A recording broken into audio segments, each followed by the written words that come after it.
This is Brian Gordon. You may not recognize him, but chances are you've seen his work and given it to a loved one maybe. Brian spent nearly 20 years as a cartoonist for Hallmark here in Kansas City. But the Now KC's Allison Bruner explains how this cartoonist's pen ran out of ink when he was laid off last June.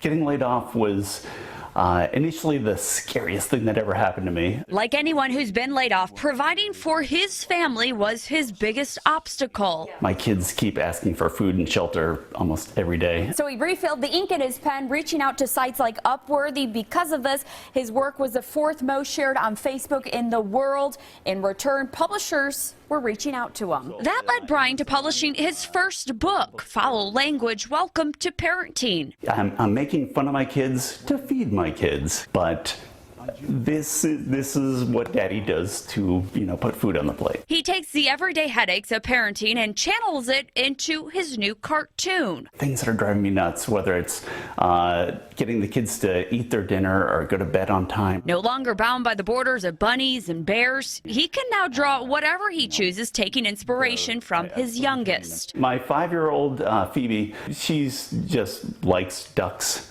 And my 8-year-old thinks he's famous. This cartoonist no longer serving up sketches for Hallmark, but his forceful trip back to the drawing board has been a colorful one. Instead of just banging my head against a wall or, screaming, I'll okay, I'm gonna try and find the joke in this. Brian offers this advice for anyone else who's found their canvas erased. Just do the crazy thing that you always want to try. There's no better time than, when you get a second chance like this. In Kansas City, Allison Bruder reporting for the Now KC.